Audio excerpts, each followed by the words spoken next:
Magandang buhay mga katropa. Ngayong oras na to ay para na po sa night shift namin bilang isang volunteer village guard dito sa Rainbow 3 and 4. And here we go. Kakaibang pag-accept ng challenge na to bilang isang volunteer village guards dito sa Rainbow Village 3 and 4. Dahil of course, kaakibat dito yung aming responsibilidad to monitor and maintaining peace and order dito po sa kanilang village.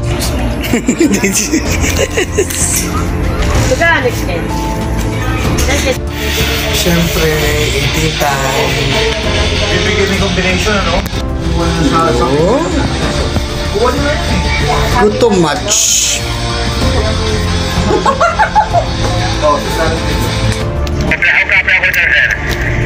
Yung ating air marshal nakamonitor.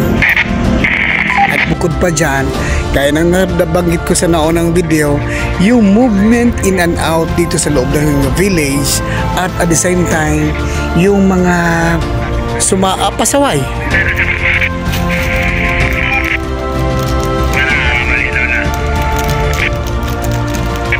So, ang duty namin is magmula sa alas 6 hanggang alas 6 ng gabi hanggang alas 6 ng umaga. And may mga naka-duty rin na pang araw, 6 naman ng umaga hanggang 6 ng gabi. And with that note, we are very grateful na kahit paano ay nagkaroon ng pagkakataon na dito sa Rainbow Village ay may mga volunteers na mga katropa na kagaya namin. So earlier kanina pala guys ay na-endorse namin yung pang-araw at na-orient na rin namin. Kami na rin mismo ni Ma'am Biloria ang nag-orient kung anong gagawin sa pang-araw na duty at kung ano yung mga possible na papasok at lalabas dito sa loob ng village. And then yung usage ng covered court, yan kanina yan nakailaw yan dyan. Yung usage ng covered court ay may mga nakatoka ng mga opisyalis dito sa homeowners na siya din ang contact person just in case mayroong mag-inquire. So isa yan sa mga iniintindi ng village guard, intindihin yung mga usage ng facility sa loob ng village. And then may mga area dito na red flags na binabantayan at yun yung trabaho natin na magmo-monitor at the same time mas evident kasi pag evident kasi ang presensya kasi ng kabalikat or any security village na ma-assign, mas maiiwasan yung mga masasamang loob. Magdadalawang isip gumawa ng hindi maganda dito sa loob ng village pagka mayroong mga security sa loob ng area ng kanilang village. As one of the orientation is kailangan ma-implement yung city ordinance like ng mga nakahubad, nagyoyosi, tsaka naka-chinelas ay nakapaa sa loob ng covered court. So isa yan sa mga babantayan ng yung lingkod. Hindi pala ganun kadali maging village guards. Ang dami nang babantayan. Bukod dun sa area mo, sa posting, yung movement ng in and out dito sa loob ng village, babantayan mo pa. Diba? So hindi ganun kadali.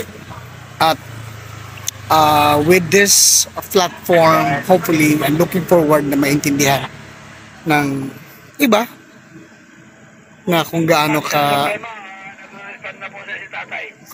ka importante ang presensya po ng village guard. Lumalabag dun sa city ordinance like yung mga nakahubad sa kalye, yung naglalaro dito sa court na nakahubad, nakachinelas, bawal, maraming bawal. So yan po yung mga bagay na i-maintain po ng inyong lingkod at kasama ko po si Ma'am Biloria.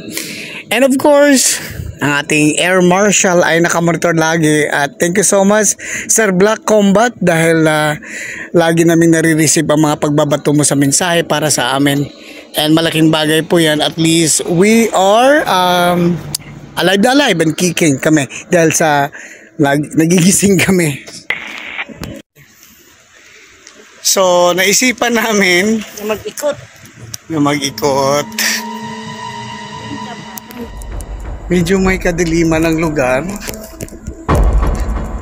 Pero ang mga may bahay, may ilaw syempre. Ang bilis mo maglakad, ma'am. Grabe. Ayan na naman tayo. Diyos ko, ang dilim. Diba? Ang dilim. Baka naman may mag-donate dyan ng flashlight. O, diba? Ay, isko yung hero. Ayan, medyo maliwanag na dito banda. Ang bilis mo maglakad, ma'am. Ganito ko eh. Bakit mabilis ka maglakad? Ganito ko. Natatai ka ba? Hindi. Kaya mabilis ako. Di ba nag-CR ka na? O ba't ang bilis mo maglakad? Hinihingal ako.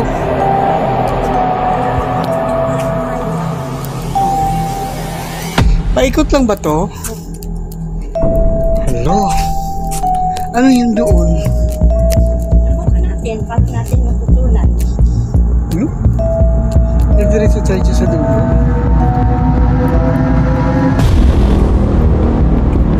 Ito. Ito yung sa papuntang 4. Okay. Sige. Hindi naman pala madali maging village guard, ma'am, no?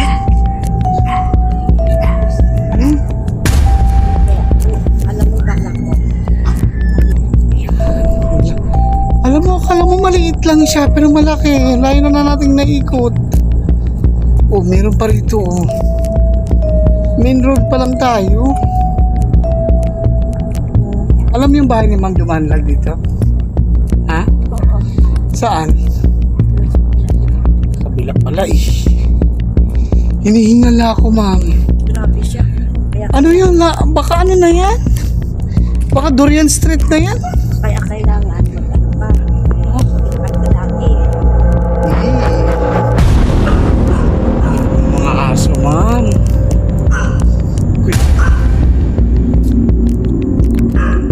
Balik na lang tayo.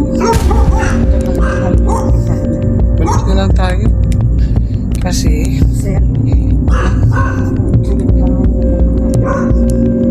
balik na lang tayo kay mukhang may mga aso sa dulo.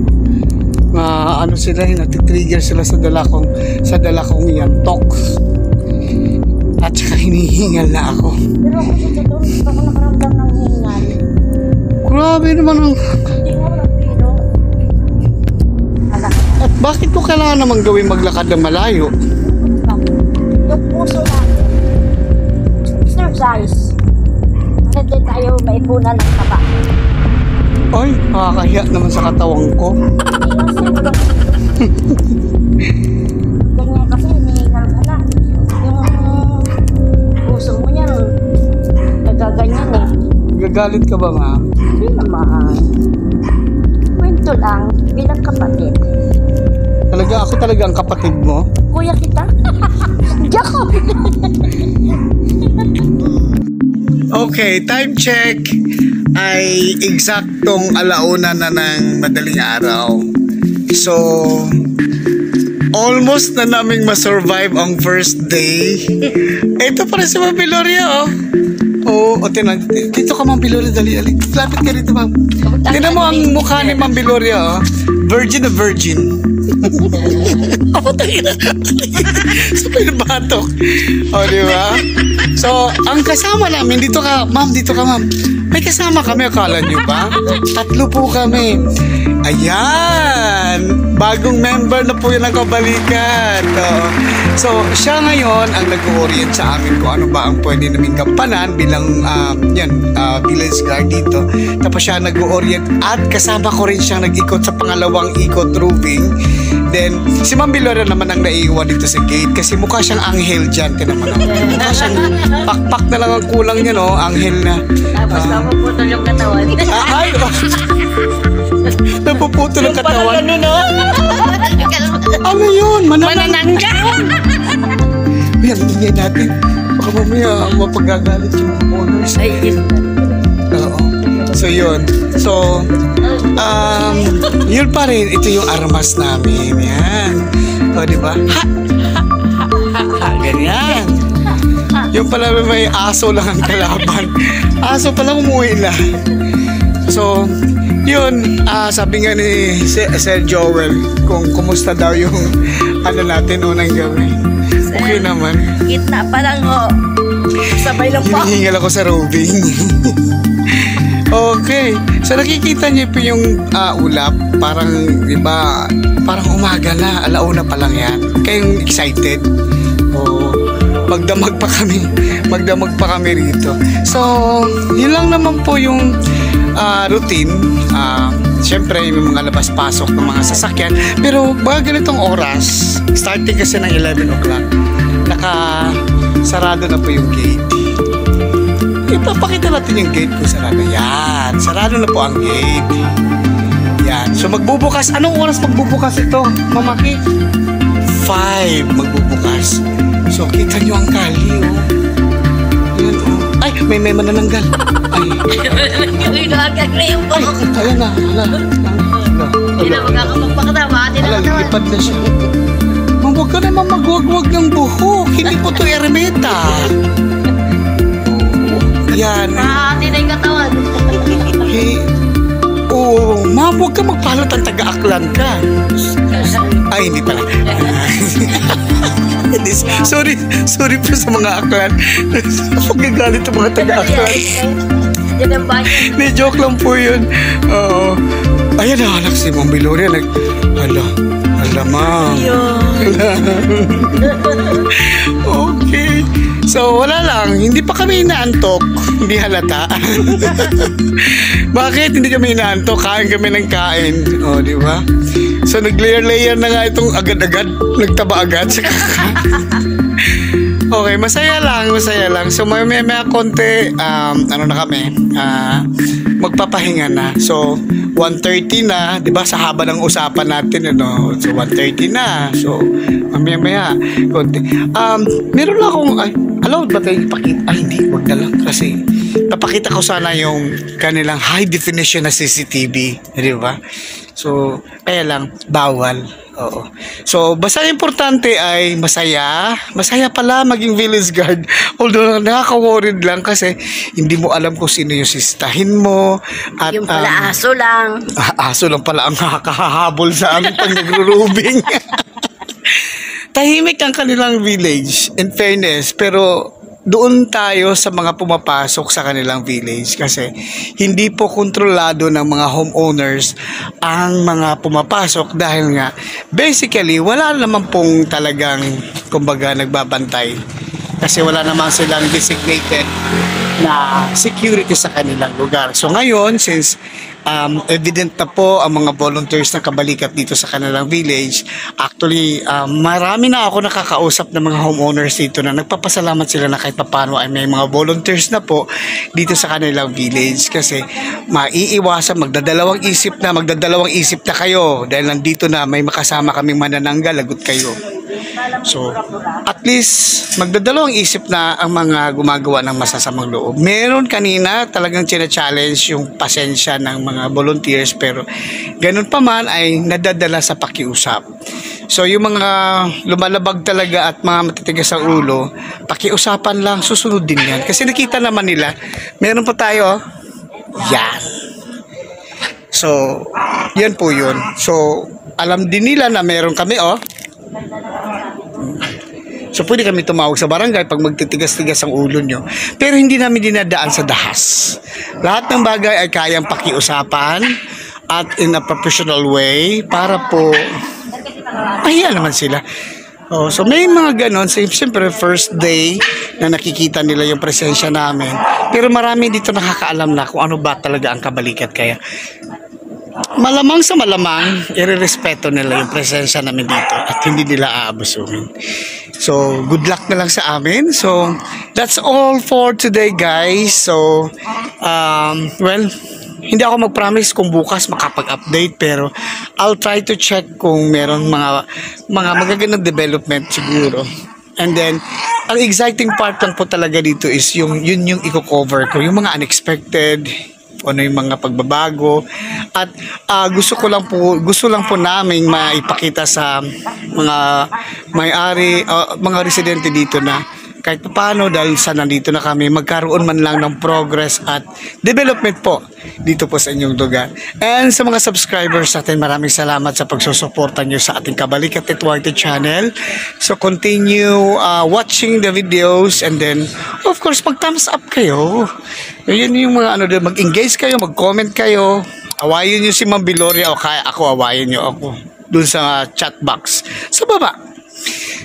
Make a comment, and then kung gusto nyo i-like, tapos i-share kung gusto nyo i-share. Kaya lang, I am fan of doing long form videos. So, ngayon kung magsasawa kayo, i-skip ninyo, bahala kayo. Basta ako, long videos po. Ma'am, nare-record po yan dito, ma'am.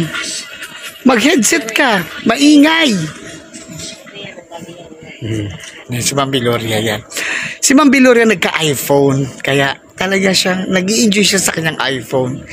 Kaya kita mo na no. Nag-scatter siya. Na-busy sila. Ma'am, may papasok na po.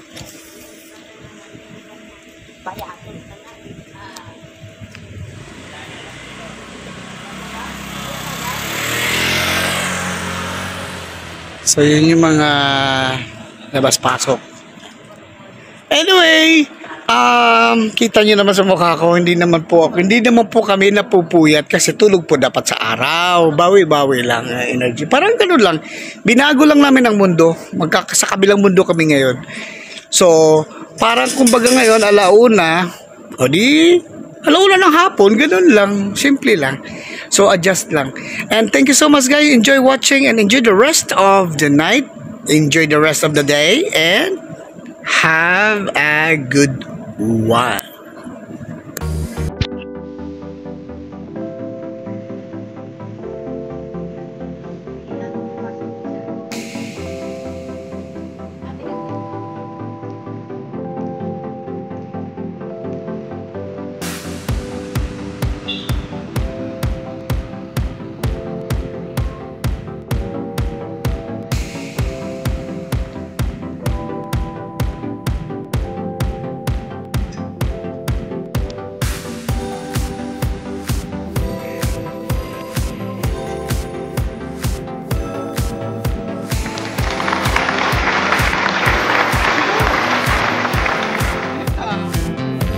Umaga na.